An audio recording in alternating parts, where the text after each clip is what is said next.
Bonjour, je m'appelle Messanga Ginette Joël.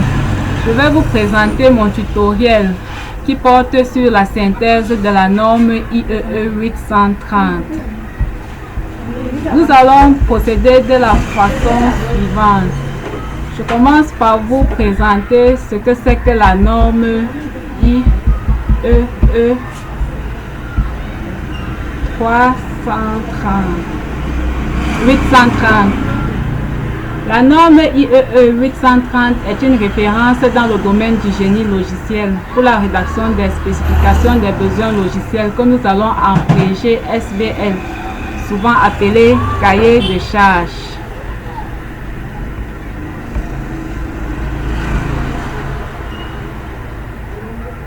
La norme IEE 830 date de 1998. Elle est intitulée IEE Recommended Practice of Software Requirement Specification. C'est un guide de pratique pour la rédaction d'un document de spécification des besoins logiciels.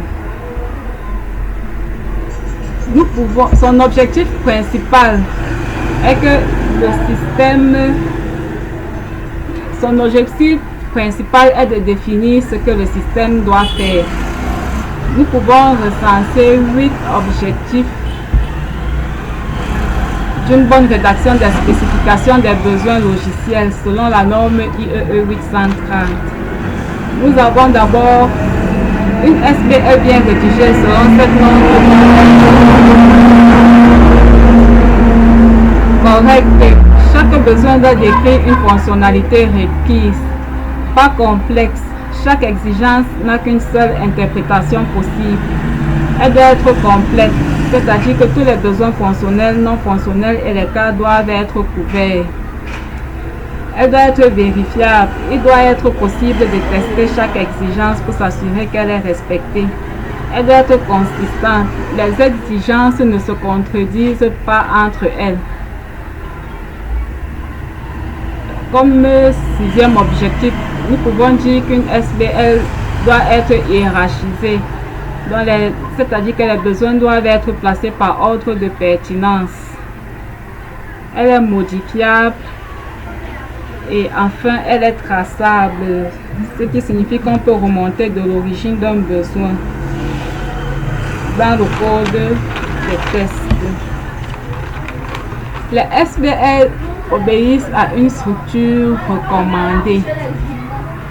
La structure recommandée, la norme présente un plan pour organiser la SBL. Voici un exemple. Nous avons une introduction. Une introduction qui présente dans son contenu l'objet du document, la portée du projet, la définition, les définitions, les acronymes et les abréviations, les références qui sont les documents liés pour l'étude et la réalisation du logiciel et l'aperçu du programme qui relate les descriptions des sections. En partie 2, nous avons les descriptions globales. Dans les descriptions globales, elles énumèrent les perspectives du produit, les fonctions du produit, les caractéristiques des utilisateurs et les hypothèses de dépendance.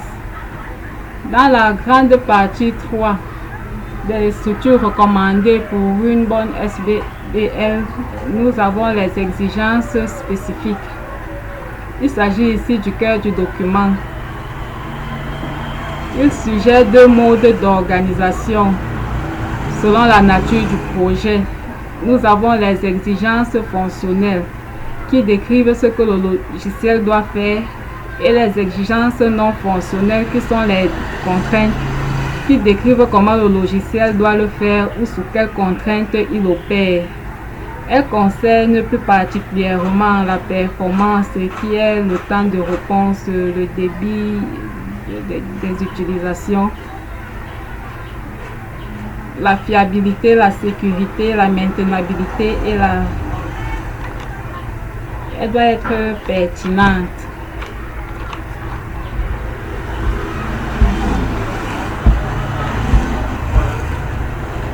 À la suite, pour conclure, donc, nous dirons que l'importance d'un SBL. Dans la conception, un SBL bien décrit est le point de départ essentiel pour la phase de conception et pour la rédaction des plans de test.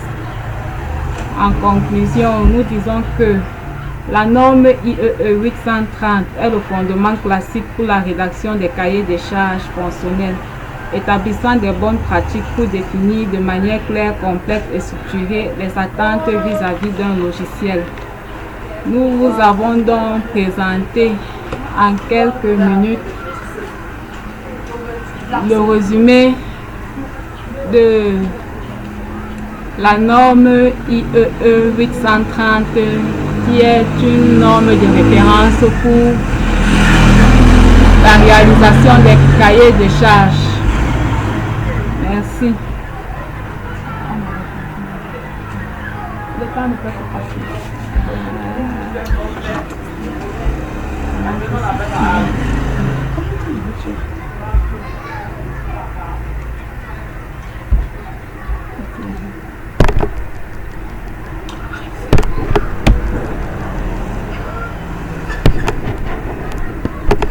Du coup, pour le